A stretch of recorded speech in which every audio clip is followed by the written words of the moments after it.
हेडलाईन्सचे प्रायोजक आहे NBC bearings, लांब पळण्यासाठी।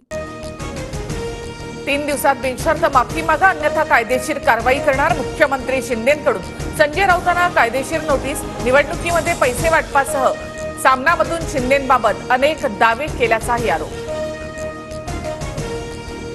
50 को के एकदम ओके, इसे कहते हैं उल्टा चोर, कोतवाल को डाटे। मुख्यमंत्री शिंदेंनी नोटीस पाठवल्यानंतर संजय राऊतांचं ट्विट। अजय तावरेच्या जीवाला धोका, पुणे आरोग्य व्यवस्थेवर 4 जून नंतर गौप्यस्फोट करणार।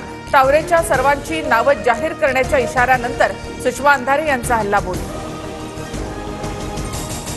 अजय तावरेंनी सुरक्षेची मागणी केल्यास पोलीस संरक्षण देतील, वेगवेगळी वक्तव्य करून संभ्रम निर्माण करण्याचा प्रयत्न। संजय शिरसाट यांचा अंधारेंना प्रत्युत्तर। पुण्यामध्ये खोटे गुन्हे दाखल होतात, पुणे कार अपघाताची हाय प्रोफाईल घटना, घटनेची सीबीआय चौकशी व्हावी, नाना पटोलेंची मागणी। पुणे कार अपघात स्थळाची मुख्यमंत्री पाहणी करणार, सूत्रांची माहिती। शिंदेंची पुणे पोलीस आयुक्तांसोबत चर्चा, बिल्डर मंत्री कुणाचाही सहभाग असल्यास त्यांनाही आरोपी करा, शिंदेंचे आदेश। गृह खातं सांभाळता येत नसेल तर राजीनामा द्या आणि गृह खातं माझ्याकडे द्या, सुषमा अंधारे यांची फडणवीसांवर टीका। तर लंडनवरून आल्यानंतर ठाकरे गटाच्या नेत्यांकडे गृह खातं देऊ, शिरसाट यांचा टोला।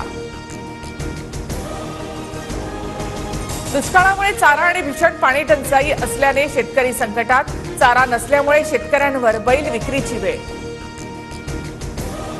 उत्तर आणि मध्य भारतामध्ये उष्णतेची तीव्र लाट, दिल्लीमधील तापमानाचा पारा 50च्या वर, मजुरांना दुपारी 12 ते 3 अशी सुट्टी असते। बिहारच्या शेखपुरामधील शाळेमध्ये उष्णतेमुळे विद्यार्थी बेशुद्ध, विद्यार्थी उपचारासाठी रुग्णालयामध्ये दाखल।